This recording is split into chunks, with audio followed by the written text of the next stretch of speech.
నమస్కారం H6 news bulletin కి స్వాగతం. ముందుగా వార్తల్లోని ముఖ్య అంశాలు. తెలంగాణ నుంచి సోనియా గాంధీ పోటీ, ఏకగ్రీవ తీర్మానం చేశామన్న రేవంత్ రెడ్డి. ఆధారాలు లేకుండా తన తండ్రిపై అసత్య ప్రచారం చేస్తున్నారని ఆగ్రహం. ముఖ్యమంత్రి రేవంత్ రెడ్డిని కలిసిన బీసీ సంక్షేమ సంఘం అధ్యక్షుడు ఆర్ కృష్ణయ్య. సచివాలయంలో మర్యాదపూర్వకంగా కలిసిన ఆర్ కృష్ణయ్య. తెలంగాణ నుంచి సోనియా గాంధీ పోటీ చేయాలని తాము ఏకగ్రీవ తీర్మానం చేశామని, కానీ మీరు దానికి ఖమ్మం నుంచి అని జత చేశారని, మీకు ఎక్కడి నుంచి సమాచారం వచ్చిందో మీరే చెప్పాలని ముఖ్యమంత్రి రేవంత్ రెడ్డి మీడియాను ఉద్దేశించి నవ్వుతూ అన్నారు. మంగళవారం ఆయన గాంధీ భవన్లో మీడియా సమావేశం నిర్వహించారు. ఈ సందర్భంగా సోనియా గాంధీ ఖమ్మం నుంచి పోటీ చేస్తున్నారా అని ప్రశ్నించారు. దానికి ముఖ్యమంత్రి పై విధంగా స్పందించారు. సోనియా గాంధీ తెలంగాణ నుంచి పోటీ చేయాలని మాత్రమే తాము తీర్మానం చేశామని, దానికి కట్టుబడి ఉన్నామని అన్నారు. గుజరాత్ నుంచి విశ్వజిత్ కదం మహారాష్ట్ర నుంచి సభ్యులుగా నియమించడం జరిగింది. వారు కూడా తొందరలోనే రాష్ట్ర పర్యటనకు వచ్చి ఈ అప్లికేషన్లను అన్నిటిని కూడా క్రోడీకరించి సిఈసికి నివేదిక ఇవ్వడం జరుగుతుంది. ఫిబ్రవరి 15 నుంచి 20 లోపల సిఈసి సమావేశాలు జరిగి అందులో వీలైనంత మేరకు తెలంగాణ లోక్సభ ఎన్నికలకు సంబంధించిన అభ్యర్థులపై అధిష్టానం నిర్ణయం తీసుకునే అవకాశం ఉన్నది. అదేవిధంగా 17 పార్లమెంట్లకు సంబంధించి ప్రతి ఒక్క పార్లమెంటుకి ఒక ముఖ్యమైన నాయకుడిని లేదా రాష్ట్ర మంత్రిని ఇన్ఛార్జిగా నియమించినాం.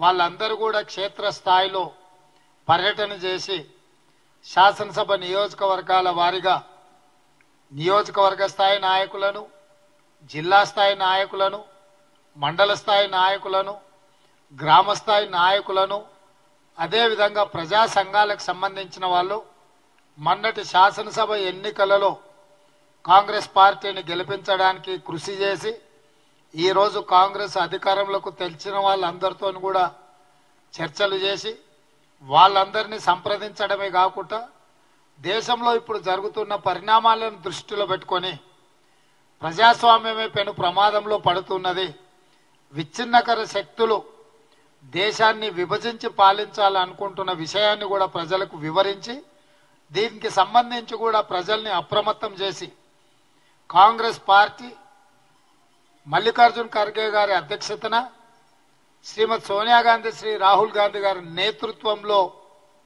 ఈ దేశంలో ప్రభుత్వం ఏర్పడినప్పుడే ప్రజలకు రక్షణ ఇవ్వడం జరుగుతుంది, ప్రజాస్వామ్యాన్ని కాపాడడం జరుగుతుంది, ప్రజారంజకమైన పరిపాలన అందించడానికి అవకాశం ఉంటుంది. ముఖ్యంగా తెలంగాణ రాష్ట్ర పునర్విభజన సందర్భంగా ఆనాటి యూపీఏ ప్రభుత్వం ఇచ్చిన హామీలను ఈ 10 సంవత్సరాలు భారతీయ జనతా పార్టీ ఎన్డీఏ ప్రభుత్వం అమలు చేయలేదు, పూర్తి స్థాయిలో నిర్లక్ష్యం వహించింది. కేసీఆర్ అడగలేదు, మోడీ ఇవ్వలేదు. రాష్ట్ర పునర్విభజన చట్టంలో మనకు బయ్యారం ఉక్కు కర్మాగారం కావచ్చు, కాజీపేట రైల్వే కోచ్ ఫ్యాక్టరీ కావచ్చు, సాగునీటి పారుదలలో జాతీయ ప్రాజెక్టు కావచ్చు, ఎయిమ్స్ కావచ్చు, ఐటీఐఆర్ కారిడార్ కావచ్చు, గిరిజన యూనివర్సిటీ కూడా ఈ మధ్యనే ప్రభుత్వం నిర్ణయం తీసుకున్నది, 10 సంవత్సరాలు తాత్సారం చేసింది. ఇట్లా చెప్పుకుంటూ వెళ్తే తెలంగాణ ప్రజల యొక్క హక్కులను కేంద్ర ప్రభుత్వం నిర్లక్ష్యం వహించింది. నరేంద్ర మోడీ గారు 10 సంవత్సరాలు ప్రధానమంత్రి అయి ఎన్నికల సందర్భంగా వారు ఇచ్చిన ఏ ఒక్క హామీని అమలు చేయలేదు. ప్రతి పేదవాడి ఖాతాలో 15 లక్షల రూపాయలు స్విస్ బ్యాంకులో ఉన్న నల్లధనం తీసుకొచ్చి జమ చేస్తా అని చెప్పిండు, కానీ ఇంతవరకు చిల్లి గవ్వ కూడా వేయలేదు. రైతుల ఆదాయాన్ని 2 చేస్తామని చెప్పడం జరిగింది. ఈరోజు రైతులు పెట్టుబడి కూడా రాక, గిట్టుబాటు ధర లేక ప్రపంచంలోనే అత్యధికంగా రైతులు ఆత్మహత్య చేసుకున్న దేశంగా భారతదేశం నరేంద్ర మోడీ గారి నేతృత్వంలో ఈరోజు పరిణామాలు జరుగుతున్నవి. రైతు వ్యతిరేక నల్ల చట్టాలు తీసుకొస్తే 16 నెలలు నిర్విరామంగా పోరాటం చేసి వందలాది మంది రైతులు చనిపోయినా మోడీ గారి ప్రభుత్వం రైతులను పట్టించుకోలేదు. ఈ దేశంలో ఉండే ప్రతి పేదవాడికి 2022 లోపల పక్కా ఇల్లు ఇస్తామని చెప్పి గత ఎన్నికల్లో మోడీ గారు హామీ ఇచ్చి ఈ రోజు ఈ దేశంలో కానీ రాష్ట్రంలో కానీ ఏ పేదవాడికి కూడా ఇల్లు కట్టివ్వలేదు. అదేవిధంగా ఎన్డీఏ ప్రభుత్వంలో రైతులకు గిట్టుబాటు ధర కాదు, రైతుల ఆదాయాన్ని రెండింతలు చేస్తామని ఎన్నికలలో బీజేపీ హామీ ఇచ్చి హామీ కూడా అమలు చేయలేదు. కనీస మద్దతు ధర కూడా ఈరోజు రైతులకు అందని పరిస్థితి ఉన్నది. రైతులు పండించిన పంట కొనుగోలు చేయలేని పరిస్థితుల భారతీయ జనతా పార్టీ ప్రభుత్వం ఉన్నది. చంద్రశేఖరరావు గారిని ఆదర్శంగా తీసుకొని పార్టీ ఫిరాయింపులను ప్రోత్సహించి ప్రభుత్వాలను పడగొట్టి ప్రజలనుకున్న ప్రభుత్వాలను విచ్ఛిన్నం చేయడంలో పెట్టినంత దృష్టి బీజేపీ ఎక్కడ ఎప్పుడు ప్రజల్ని కానీ నిరుద్యోగ యువకులను కానీ ఆదుకునే ప్రయత్నం చేయలేదు. ఏ విధంగా అయితే చంద్రశేఖరరావు రాష్ట్రాన్ని 7 లక్షల కోట్ల రూపాయల అప్పుల్లో ముంచిండో నరేంద్ర మోడీ గారు కూడా ఈ 10 సంవత్సరాలల్లా 100 లక్షల కోట్ల రూపాయల అప్పులు తీసుకొచ్చి దేశాన్ని ప్రపంచంలోనే పూర్తిగా దివాలా తీసిన దేశంగా నరేంద్ర మోడీ గారు నిలబెట్టిండు. కేసీఆర్ 7 లక్షల కోట్ల రూపాయల అప్పులు తీసుకొస్తే 10 సంవత్సరాలల్లా భారత ప్రధానమంత్రి నరేంద్ర మోడీ గారు 100 లక్షల కోట్ల రూపాయల అప్పు తీసుకొచ్చిండు. టీడీపీ నుంచి నిష్క్రమించి వైసీపీకి దగ్గరైన విజయవాడ ఎంపీ కేశినేని నానిపై టీడీపీ పొలిట్ బ్యూరో సభ్యుడు బుద్దా వెంకన్న తీవ్రస్థాయిలో ధ్వజమెత్తారు. చంద్రబాబు భిక్షతో ఎదిగావు, ఒరే కుక్క నువ్వు ఎవరివి అంటూ తీవ్ర పదజాలంతో విరుచుకుపడ్డారు. నీ సోదరుడు కేశినేని చిన్ని ఉన్నాడు, అతడు నీ తమ్ముడు కాబట్టి కొన్ని పరిమితులున్నాయి, కానీ నాకు అలాంటి పరిమితులు ఏమీ లేవు. ఎందుకంటే చంద్రబాబు నాయుడు గారికి నేను రామభక్త హనుమాన్ లాంటి వాణ్ణి. 2 నెలల్లో ఎలక్షన్స్ ఉన్నాయని నువ్వు వెళ్ళిపోయావు. ఇవాళ ఇక్కడేమీ అధికార యంత్రాంగం లేదు, క్లోజ్ అయిపోయింది. 3.5 ఏళ్ల కిందటి పిచ్చి కుక్క కొడాలి నాని గారిని అంతు చూసిన వాణ్ణి నేను. నువ్వెంతరా నాకు, నువ్వు నాకు బచ్చావి అంటూ బుద్దా వెంకన్న వ్యాఖ్యానించారు. వాళ్ళకు అబద్ధాలు చెప్పి వాళ్ళ దగ్గర చంద్రబాబు గారిని పొగిడి, వాళ్ళు లేనప్పుడు చంద్రబాబు గారిని, లోకేష్ బాబుని, దేవానిషిని ముగ్గురిని విమర్శించడం చేశాడు. వీడు మాట్లాడేది, ఎదురు మాట్లాడేది ఒకటి, లోపల చేసేది ఒకటి. మొన్న విడుదల రజని మాజీ మంత్రి గారు చెవు కొరుకుతున్నా, చూలో అసలు ఇంతవరకు తెలుగుదేశం పార్టీ ఎవరు చెవులో మాట్లాడాల అంటే ఎప్పటి నుంచి సాగుతుంది ఈ కేశినేని నాని ఈ బోగాటం? ఈ చంద్రబాబు నాయుడు గారి భిక్షతో రే కుక్క నువ్వు ఎవడివి, నీ స్థాయి ఏంటి? నువ్వు నీ సోదరుడు చిన్ని ఇప్పుడు పోయి ఉన్నాడు, అతనికి కొన్ని పరిధులు ఉంటాయి, ఎందుకంటే ఏదన్నా తమ్ముడు కాబట్టి. నాకు పరిధులు లేవు. ఎందుకు లేవంటే నేను చంద్రబాబు నాయుడు గారికి రామభక్త హనుమాన్ లాంటి. నేను చంద్రబాబు నాయుడు గారు నువ్వు కాదు, ఇవాళ వెళ్ళావు నువ్వు, ఇంకా 2 నెలలు ఎలక్షన్ ఉంది, అధికార యంత్రాంగం అనేది లేదు, ఇక్కడ క్లోజ్ అయిపోయింది. 3.5 ఏళ్ళ క్రితం పిచ్చుకొక్క కొడాలి నానిగాడు అంత చూసినాను నేను. నువ్వెంతరా నాకు బచ్చావే నువ్వు? తెలుగుదేశం పార్టీలో ఉన్నంతవరకు, ఆ జెండా పట్టుకున్నంతవరకే నువ్వేం మాట్లాడినా నిన్ను ఊరికి వదిలేసా. నువ్వు చంద్రబాబు నాయుడు గారు ఏంటి నీ మీద పోటీ చేయడం ఏంటి? చంద్రబాబు గారి మీద పోటీ చేస్తే 3 లక్షల మెజార్టీతో గెలుతావా? అరే ఏ పశ్చిమ నియోజకవర్గ ఇన్ఛార్జ్ అయితే నువ్వు తీపిచ్చి, ఏ పశ్చిమ నియోజకవర్గంలో అయితే నాయకులందరినీ కలుపుకొని వెళ్ళి పోరాటాలు చేస్తుంటే చంద్రబాబు నాయుడు గారి దగ్గరికి వెళ్ళి నా కోఆర్డినేటర్ ఎత్తేనే ఉంటాను, లేకపోతే ఎంపీ పదవికి రాజీనామా చేస్తానని బెదిరించే చూసావా?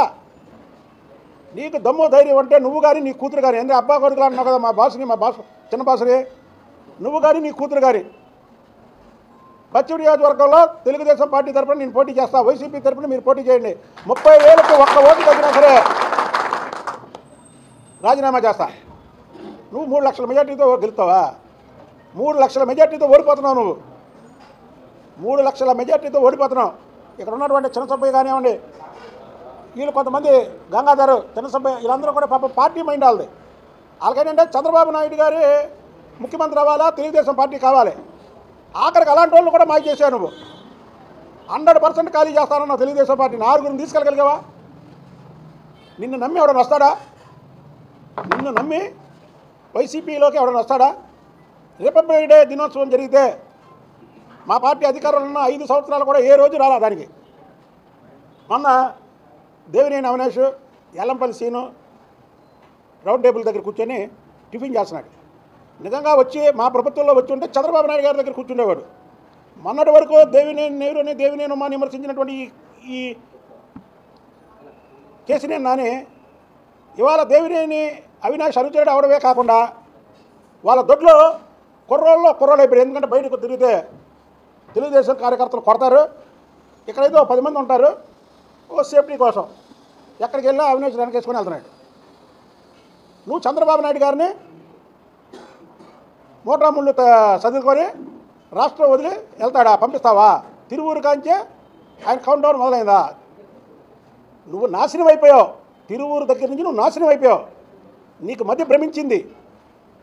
వాళ్ళ కుటుంబ సభ్యులకు కూడా చెప్తున్నాను నేను, వీడికి మధ్య భ్రమించి పిచ్చి పట్టింది. ఎందుకంటే తెలుగుదేశం పార్టీలో ఉన్నప్పుడు ఆ కేసీఆర్ భవన్కి తెలుగుదేశం కార్యకర్తలు నాయకులు కొద్దో గొప్ప వెళ్ళేవాళ్ళు. ఇప్పుడు వైసీపీలో చేరాక ఖాళీ అయిపోయింది. ఎవరు దానికాసి ఆ మొక్క కేసీఆర్ వైపు వెళ్తూ బండి మీద కనీసం కేసీఆర్ భవన్ కాసి చూడడానికి కూడా ఇష్టపట్ల. దెబ్బతో పిచ్చెక్కిపోయింది. ఎప్పుడు ఒక 10 మందితో మాట్లాడే వ్యక్తి ఒంటరివాడు అయిపోతే వాడికి మెంటల్ రావడమే కాకుండా చేయి కోసుకుందామని ఒకసారి అనుకుంటాడు, పాలతో కట్టించుకుందామని ఒకసారి అనుకుంటాడు. ఇంకా పిచ్చి ముదిరితే ఏం చేస్తాడంటే ఫ్యాన్ అంటే ఫ్యాన్ గురేసుకుంటాడు. వీడు త్వరలో చేసుకునే పని ఇది.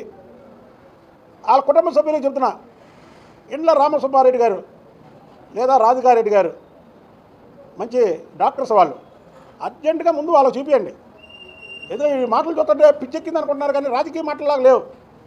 చంద్రబాబు నాయుడు గారు ఏంటి నీ మీద పోటీ చేయడం ఏంటి? అసలు అర్థం పడుతుందా? నువ్వు పోటీ చేయబడి నా మీద. వీడికి ఫస్ట్ నుంచి ఒక అలవాటు ఉన్నాయి. ఇతని దగ్గర ఇతనుకున్న అవలక్షణాలు ఉన్నాయి. మన హైదరాబాద్లో చెప్పే మళ్ళీ ఇప్పుడు చెప్తున్నా, ఎందుకంటే హైదరాబాద్లో సరిగ్గా రాలా. 96 నుంచి హైదరాబాద్లో గెస్ట్ హౌస్ ఉండేది, బెంగళూరులో గెస్ట్ హౌస్ ఉండేది, ఢిల్లీలో గెస్ట్ హౌస్ ఉండేది, విజయవాడలో గెస్ట్ హౌస్ ఉండేది.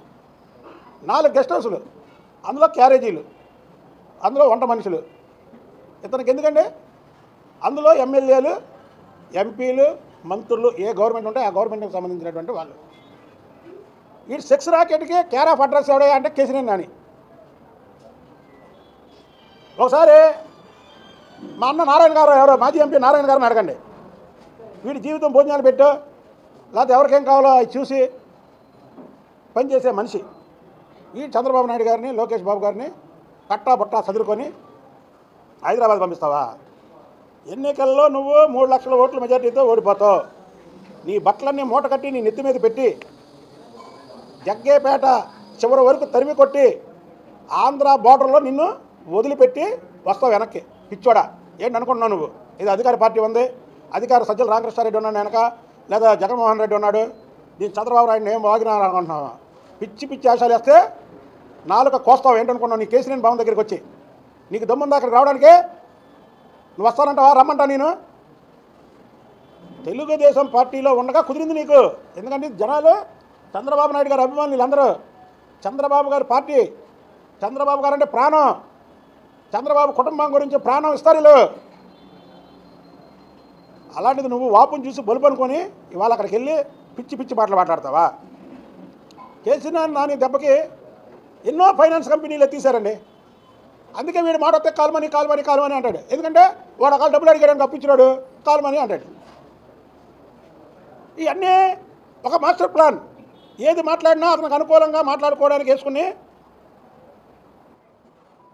నక్క చంద్రబాబు గారి దగ్గరికి వెళ్తే కాళ్ళకు నమస్కారం చేసేవాడు, బయటకు వచ్చి మేకపోతే గంభీరం ప్రదర్శించేవాడు. నీ ఇంకొకసారి కానీ చంద్రబాబు నాయుడు గారిని కానీ వ్యక్తిగతంగా విమర్శించావంటే నీ బండారాలు మొత్తం బయట పెడతావు. ఈసారి ఏంటనుకున్నావు? పిచ్చి పిచ్చి ఆశాలు వేస్తున్నావు నువ్వు. చంద్రబాబు నాయుడు గారిని ఇక్కడి నుంచి నువ్వు తరిగి కొడతావా? కట్టబట్ట చదువుకొని వెళ్ళాలా? నీకు చెప్పే కదా, నీ ఇంటికి వచ్చి నీ బట్టల మూట నీ నెత్తి మీద పెట్టి అక్కడి నుంచి గాడి మీద ఎక్కించి జగ్గపేట అవతల ఆంధ్ర బార్డర్లో వదిలి పంపిస్తాను నేను. ఏంటనుకున్నావు? పిచ్చి పిచ్చి ఆశలేకు. ఎంత విశ్వాసం లేని కుక్క పుట్టే ఇక్కడ. చంద్రబాబు గారి పాపం నమ్మి 2 సార్లు ఎంపీ చేస్తే. గుంటూరు తూర్పు నియోజకవర్గం వైఎస్ఆర్సీపీ ఎమ్మెల్యే మహమ్మద్ ముస్తఫా మీద తెలుగుదేశం పార్టీ జాతీయ అధ్యక్షుడు నారా చంద్రబాబు నాయుడు ఎటువంటి ఆధారాలు లేకుండా తన తండ్రిపై అసత్య ప్రచారం చేస్తున్నారని ముస్తఫా కుమార్తె తూర్పు నియోజకవర్గ సమన్వయకర్త షేక్ నూరి ఫాతిమా చంద్రబాబు నాయుడుకి సవాల్ విసిరారు. మీరు చేసిన తప్పుడు ఆరోపణలు కనుక నిరూపిస్తే మేము రాజకీయ సన్యాసం తీసుకోవడానికి సిద్ధంగా ఉన్నామని, మీరు మీ కుమారుడు కూడా సిద్ధంగా ఉన్నారా అంటూ సవాల్ విసిరారు. అందరికీ నమస్తే, అస్సలాము అలైకుం. నేను చంద్రబాబు నాయుడు గారు పొన్నూరు సభలో మా నాన్నగారు ముస్తఫా గారి మీద అబద్ధపు ఆరోపణలు చేశారు. స్లిప్పులు చేతిలో పట్టుకొని దాన్ని చదివి ప్రజలకు వినిపించారు. 40 సంవత్సరాల ఇండస్ట్రీ అంటారు, 14 సంవత్సరాలు సీఎంగా చేసిన వాళ్ళు స్లిప్ పట్టుకొని మాట్లాడుతున్నారంటే అక్కడే తెలుస్తుంది ఆయన నిజం చెప్తున్నారా అబద్ధం చెప్తున్నారా అనేది. నిజంగా జరిగితే, నిజంగా ఆయన చెప్పిన ఆరోపణలు రుజువు చేయగలితే, లేకపోతే నిజంగానే ఆయన చేసిన ఆరోపణలు ఎమ్మెల్యే గారి మీద గత 5 సంవత్సరాల కిందట ఇదే సమయంలో ఎలక్షన్ సమయంలో ఎమ్మెల్యే గారి మీద ఆరోపణలు చేశారు. గంజాయి అని, లేకపోతే ఏమో భూ కబ్జా అని, లేకపోతే ఆయన మీదే అవినీతి ఆరోపణలు చేశారు. ఎక్కడైనా రుజువు చేయగలిగారా? కానీ ప్రజలు చూడండి, ప్రజలకి తెలుసు ముస్తఫా గారు ఎలాంటి వ్యక్తి అనేది. ఒక్కటైనా ఒకటి ముస్తఫా గారు ఎక్కడైనా కబ్జా చేశారని మీరు వచ్చి నిరూపిస్తే ఖచ్చితంగా మేము రాజకీయ సన్యాసం తీసుకుంటాం. ఖచ్చితంగా మీరు చెప్పినట్టు మీ కొడుకో లేకపోతే మీ టీడీపీ వాళ్ళు కానీ ఎవరైనా మా నాన్నగారి దగ్గరికి వచ్చి గంజాయి తీసుకున్నారా?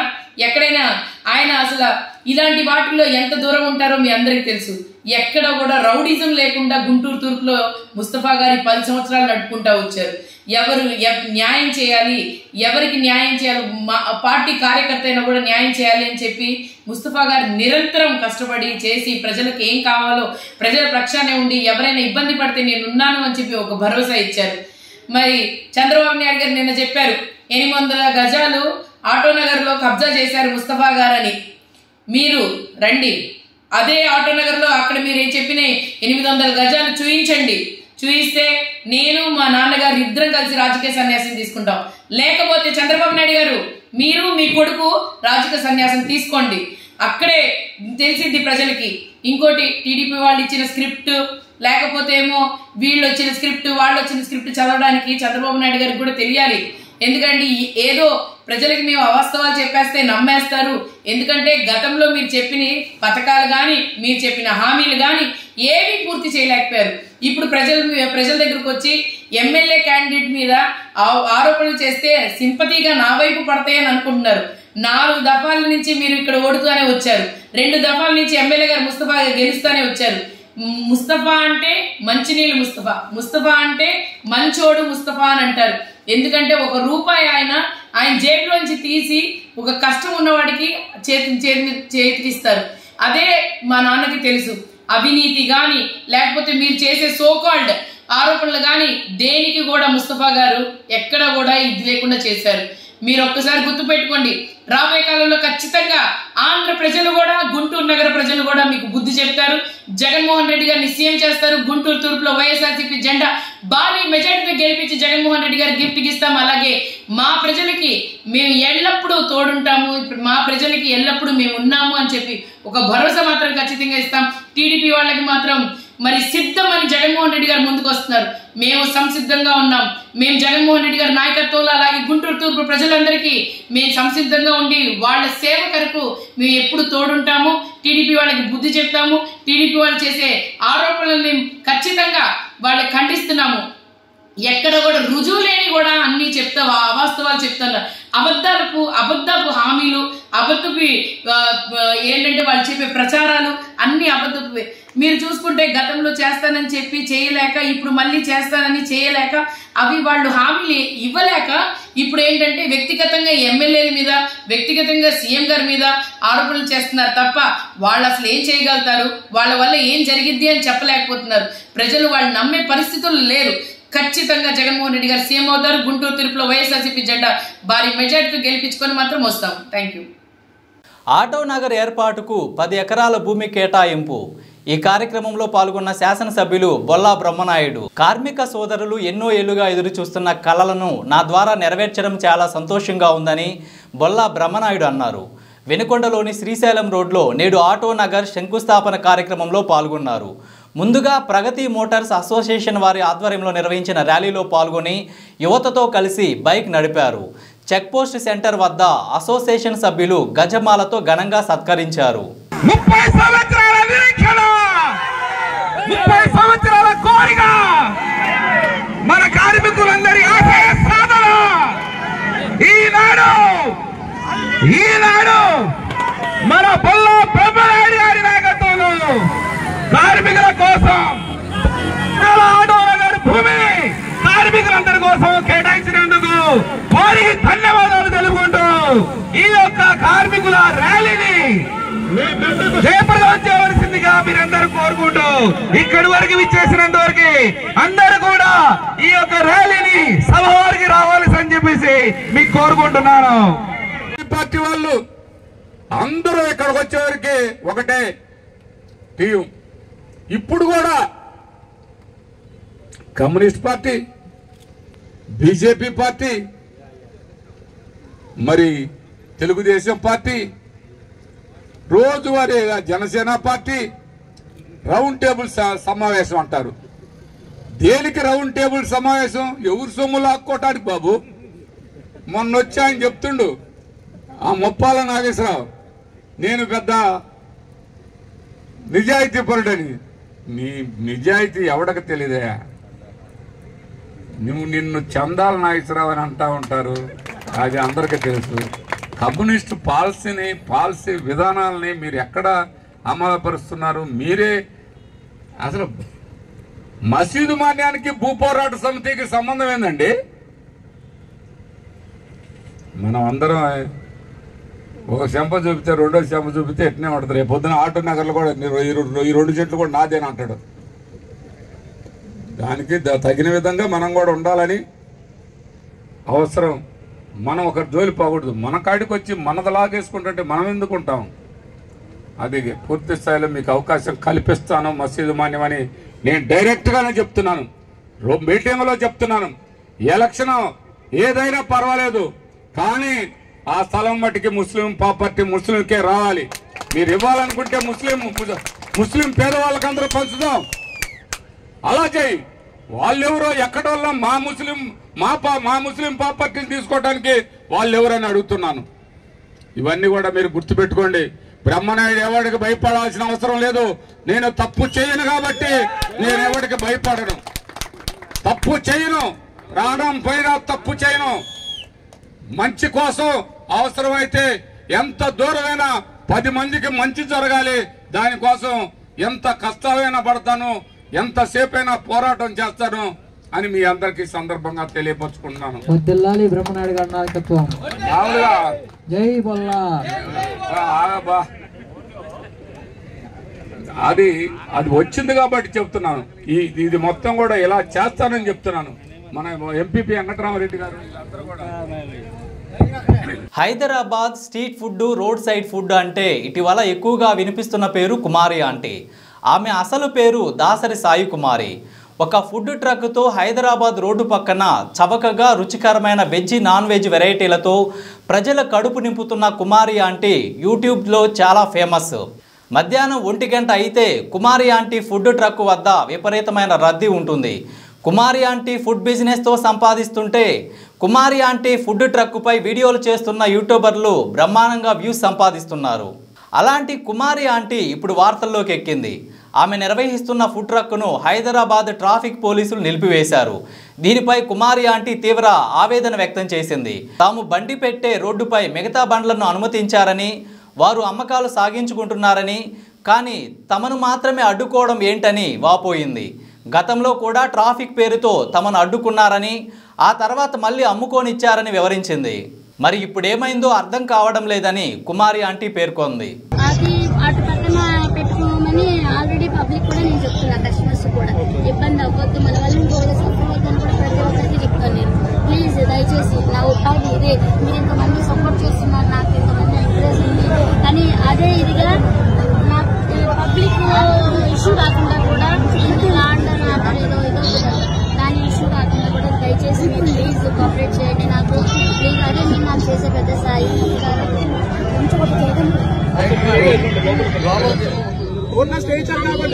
రిమూవ్ చేయలేకపోతున్నాం. వన్స్ కోర్టు నుంచి ఆర్డర్ వస్తే కోర్టు రిమూవ్ చేస్తాం. They are not paying any మన rent or nothing. This is not is their own property.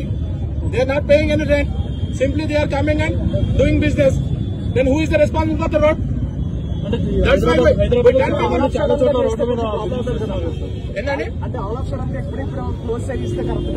Sudden గా కాదండి, since long time we are saying this one. చాలా రోజులు చేస్తున్నాము. మేము కోర్టులో ఉంది కాబట్టి మా డ్యూటీ మేము చేస్తున్నాం. ఎక్కడైతే రోడ్ అప్డేట్ చేస్తుందో మేము ఎక్కడ ఫైన్ వేస్తున్నాం. చూడండి, ఇదంతా పార్కింగ్, ఇదంతా రోడ్ వే. ఒక 100 మంది వేస్తే థౌసండ్స్ ఆఫ్ మెంబర్స్ సఫర్ అవుతున్నారు ట్రాఫిక్ కి. మీరు చూడండి, యూ కెన్ సీ. ఇక్కడ జామ్ అవుతుంది, ఇదంతా కేబిట్ మొత్తం జామ్ అవుతుంది. Because of this 100 people, thousands of people are suffering. Okay, that's why we are doing that one. This is not our personal issue. అందరూ చేసుకున్నారు కదా సార్, బిజినెస్ అందరూ చేసుకున్నారు. ఎక్కడైతే డిస్టర్బెన్స్ లేదో అక్కడ మాత్రమే మేము ఎంటర్ అవుతాము, కానీ స్ట్రిక్ట్ గా ఫాలో అవుతాం. హ్యూమానిటీ గ్రౌండ్స్ లో సపోజ్ ఒక చిన్న బట్టి పెట్టుకున్నాడు, ఏ ట్రాఫిక్ లేదు, ఎలాంటి ఇబ్బంది లేదు, అప్పుడు మేము కొంచెం కొద్దిగా హ్యూమానిటీ గ్రౌండ్స్ చేస్తాం. అంతే, అది కూడా లీగల్ కాదు. ఎవరికి ఇబ్బంది లేకపోతే ఇబ్బంది అది కూడా లీగల్ కాదు. ఇబ్బంది ఎంతవరకు కొద్దిగా మేము అంతేగాని ఎప్పుడైతే ట్రాఫిక్ జామ్ వచ్చి మీకు చూడొచ్చు, లేకపోతే ఎంత కేబుల్ జామ్ అయిపోతుంది. అందుకని మేము ఆల్మోస్ట్ 10 people ఇక్కడ వచ్చాం. సో మా కాన్స్టిట్యూషన్ మొత్తము ట్రాఫిక్ జామ్ మీద తప్పితే వాళ్ళ పర్సనల్ మీద డిపెండ్ చేయాలి కాదు.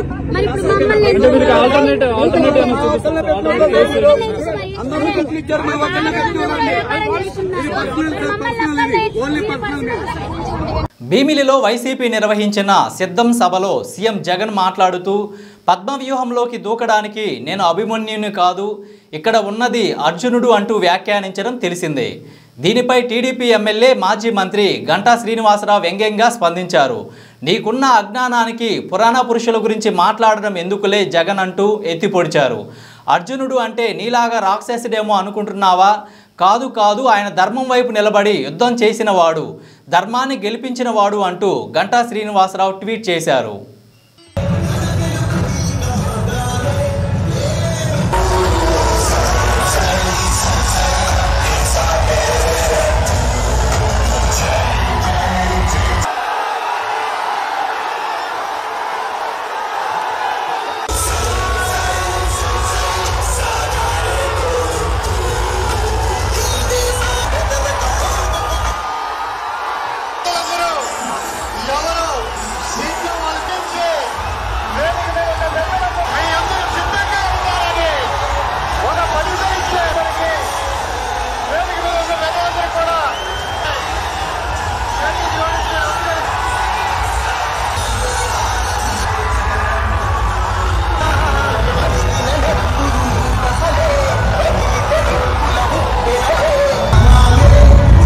తెలంగాణ ముఖ్యమంత్రి రేవంత్ రెడ్డిని రాజ్యసభ సభ్యుడు బీసీ సంక్షేమ సంఘం జాతీయ అధ్యక్షుడు ఆర్ కృష్ణయ్య సచివాలయంలో కలిశారు. మంగళవారం మధ్యాహ్నం ముఖ్యమంత్రిని మర్యాదపూర్వకంగా కలిశారు. ఈ సమయంలో మంత్రి కోమటిరెడ్డి వెంకటరెడ్డి కూడా ఉన్నారు. రేవంత్ రెడ్డికి ఆర్ కృష్ణయ్య శాలువా కప్పి సత్కరించారు. ఈ సందర్భంగా బీసీల అభివృద్ధికి ప్రాధాన్యత ఇవ్వాలని ముఖ్యమంత్రిని ఆయన కోరారు. మంత్రివర్గ విస్తరణలో ఉప ముఖ్యమంత్రి పదవితో పాటు 5 మంత్రి పదవులు బీసీలకు ఇవ్వాలని విజ్ఞప్తి చేశారు. భేటీ అనంతరం ఆర్ కృష్ణయ్య మాట్లాడుతూ రేవంత్ రెడ్డి ముఖ్యమంత్రి అయ్యాక ఇచ్చిన వాగ్దానాలు అమలు చేసే దిశగా సాగుతుండటంతో హామీలపై నమ్మకం ఏర్పడిందన్నారు.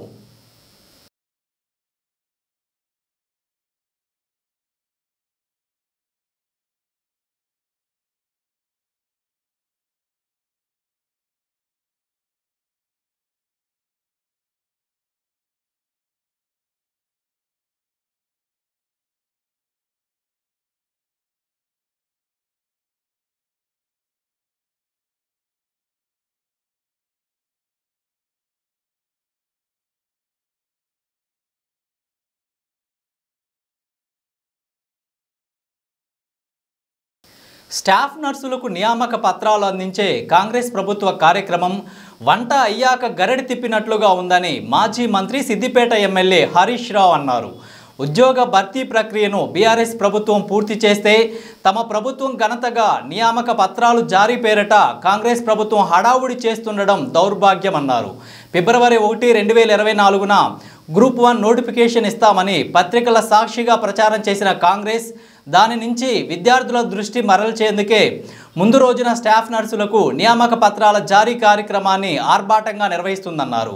చేయని పనులకు డబ్బా కొట్టుకోవడానికి బదులు ఎన్నికల సమయంలో ఇచ్చిన హామీలపై శ్రద్ధ చూపాలని సూచించారు. మన ఎమ్మెల్యేలను బెదిరిస్తున్నారు.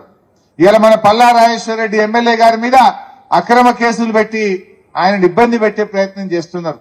అంటే వాళ్ళకి ఏమైపోయిందంటే పాలన చేతగాక ప్రతిపక్షాలను ఇవాళ ఇబ్బందులకు గురి చేయడం, ప్రతిపక్షాల మీద కేసులు పెట్టే ప్రయత్నం చేస్తున్నారు. ఒక ప్రభుత్వం అనేది మంచి పని చేసి ప్రజల ప్రేమ పొందాలి. మన గవర్నమెంట్ వచ్చింది, మనం ఎవరి మీద కేసులు పెట్టినామా? మనం పెట్టే సగం కాంగ్రెస్ వాళ్ళు జైల్లో పడుతుండే. నిన్న మొన్న మా లీడర్లు కలిసి అంటున్నారు, అన్నా మనమేమో నీళ్ళు ఎట్లా రావాలి, కరెంట్ ఎట్లా రావాలి, తండాలు గ్రామ పంచాయతీలు ఎట్లా చేయాలి, చెరువులు ఎట్లా బాగా చేయాలి, కాలువలు ఎట్లా తవ్వాలి, రైతు బంధు ఎట్లా ఇవ్వాలి, కళ్యాణ లక్ష్మి ఎట్లా ఇవ్వాలి, 200 పెన్షన్ 2000 ఎట్లా ఇవ్వాలి, బీడీలు చేసే వాళ్ళకి ఆసరా పెన్షన్ ఎట్లా ఇవ్వాలి, దవాఖానలు ఎట్లా బాగా చేయాలి, కేసీఆర్ కిట్ ఎట్లా ఇద్దాం అని మనమేమో పని మీద పడ్డాం. వాళ్ళు ఏం చేస్తుండ్రు? ఎవరి ముక్కులంటిక వీకుదాం, ఎవరి మీద కేసు పెడదాం, ఎవరిని తిప్పల పెడదాం, ఎవరిని జైల్లో పెడదాం అని లంగా ప్రచారాలు, అబద్దాలు, ఇబ్బందులు పెట్టేటువంటి దానికి వాళ్ళు పాల్పడుతున్నారు. కాంగ్రెస్ పార్టీ ప్రతిపక్షాల మీద దాడి కాదు, మీ హామీల అమలు మీద దృష్టి పెట్టాలని చెప్పి నేను కోరుతా ఉన్నా. ప్రజలు ఎప్పుడు సంతోషపడతారు? ప్రజలకు ఇచ్చిన గుంటూరు జాతిపిత మహాత్మా గాంధీ గారి వర్ధంతి సందర్భంగా మహాత్మా గాంధీ గారి విగ్రహానికి ఘనమైన నివాళులు అర్పించి అనంతరం మీడియా వారితో మాట్లాడుతున్న గుంటూరు జిల్లా వైఎస్ఆర్ కాంగ్రెస్ పార్టీ అధ్యక్షులు మాజీ మంత్రివర్యులు డొక్కా మాణిక్యవరప్రసాద్. కార్యక్రమంలో గుంటూరు జిల్లా అనుబంధ సంఘాల అధ్యక్షులు పెరికే కృష్ణమోహన్, డాక్టర్ వైశేఖ్, చిన్నాబత్తిని వినోద్, నగర వైసీపీ మహిళా అధ్యక్షురాలు గనిగ ఝాన్సీ, కార్పొరేటర్లు చిస్టి, ప్రజా సంఘాల నాయకులు, ఎంజేఎస్ఎస్ నాయకులు పాల్గొన్నారు. మహాత్మా గాంధీ వర్ధంతి సందర్భంగా ఆయన జాతిపితగా దేశానికి స్వతంత్రం ఇచ్చే వ్యక్తిగా దేశానికి అనేక మార్గాలు, అనేక రంగాల్లో మార్గదర్శించిన మహాపురుషుడు మహాత్మా గాంధీ. మహాత్మా గాంధీ లాంటి మహాపురుషుడు దేశంలో పుట్టడం నిజంగా ఈ దేశం యొక్క అదృష్టంగా కావస్తాం. అంత మహాపురుషుడు నడయాడి ప్రపంచంలో నేను పుట్టడం అదృష్టంగా ఆయన చెప్పాడు. అలాంటి గొప్ప వ్యక్తి మహాత్మా గాంధీ. అలాంటి మహాత్మా గాంధీ గారు మరణించి మరి ఈరోజు మరణ దినోత్సవం. ఈరోజు ఆయన యొక్క సేవల్ని, ఆయన యొక్క సిద్ధాంతాలను ఒకసారి మనం చూసుకోవాల్సిన అవసరం ఉంది. నేటి కాలానుగుణంగా వాటిని అన్వయించుకోవాల్సిన అవసరం ఉంది. ఈ దేశంలో మత సామరస్యం నిలబడాలన్నా, కుల అంతరాలు లేని, జెండర్ అంతరాలు లేని, అంటే మహిళా పురుష అంతరాలు లేని సమాజం రావాలన్నా, సమాజం రావాలన్నా ఈ దేశానికి మహాత్మా గాంధీ ఆలోచనలే శరణ్యంగా అందరూ భావిస్తూ ఉన్నారు. ఈరోజు రాజకీయ సిద్ధాంతవేత్తలు అందరూ కూడా ప్రపంచం మొత్తం కూడా మహాత్మా గాంధీ గురించి చదువుతూ ఉన్నారు. మహాత్మా గాంధీ సిద్ధాంతాలే ఈ ప్రపంచానికి ఆదర్శంగా శాంతి సామరస్యాలు నెలకొనాలంటే శాంతి పురుషుడు మహాత్మా గాంధీ ఆదర్శాలు తీసుకోవాలని చెప్తా ఉన్నారు. ఈరోజు ప్రపంచం అనేక చోట్ల విధ్వంసాలు జరుగుతూ ఉన్నాయి, అనేక చోట్ల యుద్ధాలు జరుగుతున్నాయి. ఆ యుద్ధాలకు పరిష్కారం గాజాలో కానీ, ఇటు ఉక్రెయిన్లో కానీ ఇలాంటి యుద్ధాలు పరిష్కారం కావాలంటే మహాత్మా గాంధీ యొక్క ఆలోచనని, ఆ శాంతి మంత్రాన్ని అందరూ పట్టించాల్సిన అవసరం ఉంది. ఒక మంచి ప్రపంచాన్ని, ఆయన వైష్ణవ ధర్మాన్ని నమ్మాడు. ఆయన ప్రపంచంలో ప్రతి వ్యక్తిని ప్రేమించాలని చెప్పాడు. ఆయన ప్రతి జీవిని ప్రేమించాలని చెప్పాడు. ఆయన సాటి మనిషిని గౌరవించాలని చెప్పాడు. ఆయన కుల మతాలు చూడొద్దని చెప్పాడు. ఆయన ఇవన్నీ పరిష్కారం చేయాలని చెప్పాడు. మత సామరస్యానికి ఆయన జీవితం అంతా ధారపోశాడు. ఆ మత హింసను మత సామరస్యాన్ని వ్యతిరేకించేవాళ్ళు, మత ఉన్మాదులు ఆయన చంపారు. గాడిని చంపాడు. ఈరోజు ఆయన చంపేసిన రోజు. అందువల్ల మత సామరస్యం నిలబడాలంటే మహాత్మా గాంధీ ఆలోచన ఆయన ఎందుకు త్యాగం చేశాడు, ఆయన ప్రాణాలను ఎందుకు విడిచాడు, ఆయన ఎందుకు హత్యగావించబడ్డాడో అందరూ ఆలోచించాల్సిన అవసరం ఉంది. ఏం విలువలు ప్రతిపాదిస్తే, ఏం మంచి చేయకపోతే ఆయన చంపారు. మత సామరస్యం కావాలన్నందుకు ఆయన చంపారు. కులాలు పోవాలన్నందుకు ఆయన చంపారు. స్త్రీ పురుష సమానత్వం కావాలని చంపాడు. భారతదేశం గొప్పగా ఉన్నందుకు ఆయన చంపారు.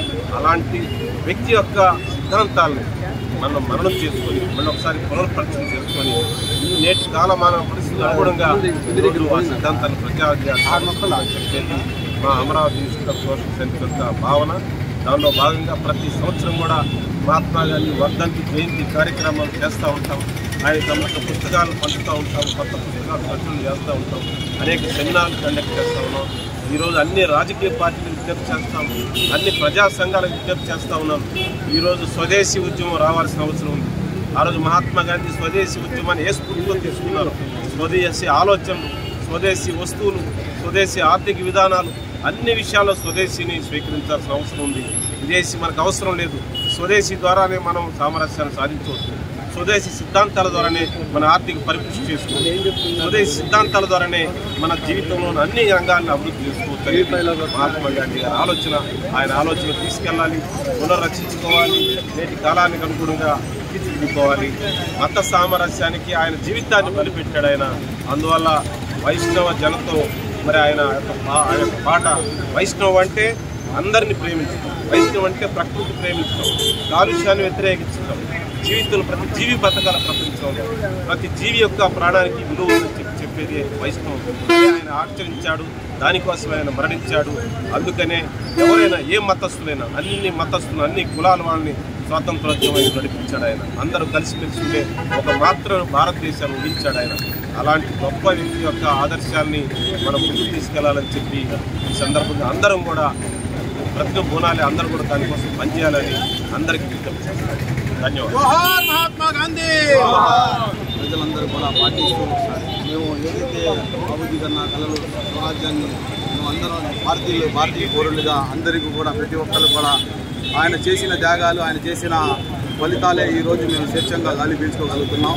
ప్రతి ఒక్క భారతీయ పౌరులందరికీ కూడా ఈరోజు ఆయన మరణించిన దినాన్ని ఆయనకి ప్రతి ఒక్కరు కూడా బాధాకరమైన విషయం.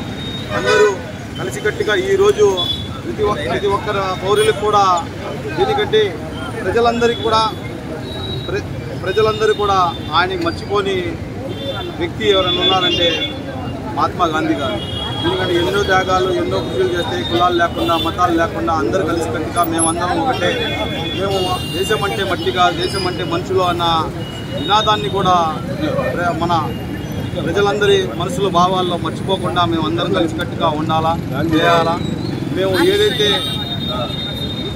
నీతి నిజాయితీగా ప్రతి ఒక్కళ్ళు ఉండాలని చెప్పేసి ఆలోచన విధానం కూడా మేమందరం కలిసికట్టుగా ఉండాలని చెప్పేసి ప్రతి ఒక్కరిని కోరుకుంటూ ఈరోజు మన డొక్కా గారి మాణిక్య వరప్రసాద్ గారి ఆధ్వర్యంలో మేము 12వ డివిజన్లో మన హిమాని స్వీట్ షాప్ సెంటర్ దగ్గర గాంధీ బొమ్మ సెంటర్కి విగ్రహానికి మంచి ఆవిష్కరణ చేసి ప్రతి ఒక్కరిని కూడా తెలియజేయాల్సిందిగా మన బాధ్యతగా మేము నిర్వహించుకుంటున్నాం. ఈ అవకాశం కల్పించిన ప్రతి ఒక్కరికి కూడా మీడియా మిత్రులందరికీ కూడా చాలా ధన్యవాదాలు తెలుపుకుంటున్నాం. యువత మహాత్మా గాంధీ ఆశయ సాధనకు ఆలోచనలకు అనుగుణంగా ముందుకు సాగాలని పల్నాడు జిల్లా ఆర్యవైశ్య సంఘం అధ్యక్షులు గుడివాడ చిన్న గురునాథం అన్నారు. మహాత్మా గాంధీ 76వ వర్ధంతి వేడుకలు ఆర్యవైశ్య సంఘం ఆధ్వర్యంలో మంగళవారం ఘనంగా నిర్వహించారు. పట్టణంలోని ఎంపీడీఓ కార్యాలయం వద్ద ఉన్న గాంధీ విగ్రహానికి ఆర్యవైశ్య సంఘం జిల్లా అధ్యక్షులు గుడివాడ చిన్న గురునాథం పూలమాలలు వేసి ఘనంగా నివాళులర్పించారు. ఈ సందర్భంగా ఆయన మాట్లాడుతూ గాంధీ అహింస మార్గంతోనే దేశానికి స్వాతంత్ర్యం సాధించామని, ప్రతి ఒక్కరూ మహాత్ముడిని ఆదర్శంగా తీసుకొని ముందుకు సాగినప్పుడే దేశం సర్వోన్నతి చెందుతుందన్నారు. ఈరోజు మన వినుకొండ పట్టణంలో పల్నాడు జిల్లా ఆర్యవైశ్య సంఘం మరియు పట్టణ ఆర్యవైశ్య సంఘం, యువజన సంఘం, వాసవి క్లబ్, ఆర్యవైశ్య ప్రముఖులు అందరూ కలిసి ఇక్కడ ఈ కార్యక్రమము ఏర్పాటు చేయబడింది. మహాత్మా గాంధీ గారు మనకి స్వాతంత్రం తీసుకొచ్చినారంటే ఆయన ఒక సత్యాగ్రహాన్ని దాని పోరాటంగా మలుచుకొని ఆయన యొక్క అహింసను తన ఆయుధంగా చేసుకొని మానవత్వాన్ని తన మతంగా ఏర్పాటు చేసుకొని ప్రపంచంలోని అందరిని కలుపుకొని తను మనకు స్వాతంత్రం తీసుకొచ్చినారు. ఆ రోజు ఆయన ప్రాణత్యాగం చేసి స్వాతంత్రం తీసుకొచ్చినటువంటి అమరవీరుల వల్లనే మనం ఈరోజు స్వతంత్రంగా జీవిస్తున్నామంటే ఆయన యొక్క మార్గము, ఆయన చూపించినటువంటి అహింసా మార్గంలో మనం స్వేచ్ఛగా స్వతంత్రంగా మన దేశంలో ప్రత్యేకంగా మన స్వతంత్రం ఏర్పాటు చేసినాడు. అందువల్లనే మనం ఎప్పుడు మహాత్మా గాంధీ గారిని స్మరించుకుంటూ ఆయన అడుగుదాడులో నడుచుకుంటూ మనం ఒక ఘనమైన నివాళులు అర్పించుకుంటూ ఈరోజు మనం కార్యక్రమం జరుపుకుంటున్నాం. జోహార్ మహాత్మా జాతిపిత మహాత్మా గాంధీ, జోహార్ జాతిపిత మహాత్మా గాంధీ, జోహార్ జాతిపిత మహాత్మా గాంధీ.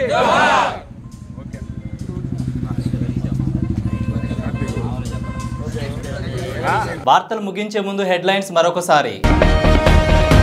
తెలంగాణ నుంచి సోనియా గాంధీ పోటీ, ఏకగ్రీవ తీర్మానం చేశామన్న రేవంత్ రెడ్డి. ఆధారాలు లేకుండా తన తండ్రిపై అసత్య ప్రచారం చేస్తున్నారని ఆగ్రహం. ముఖ్యమంత్రి రేవంత్ రెడ్డిని కలిసిన బీసీ సంక్షేమ సంఘం అధ్యక్షుడు ఆర్ కృష్ణయ్య. సచివాలయంలో మర్యాదపూర్వకంగా కలిసిన ఆర్ కృష్ణయ్య. ఇవి ఇప్పటి వరకు ఉన్న అప్డేట్స్. మరిన్ని అప్డేట్స్ కోసం చూస్తూనే ఉండండి H6 న్యూస్. ప్రజా శ్రేయస్సే మా లక్ష్యం.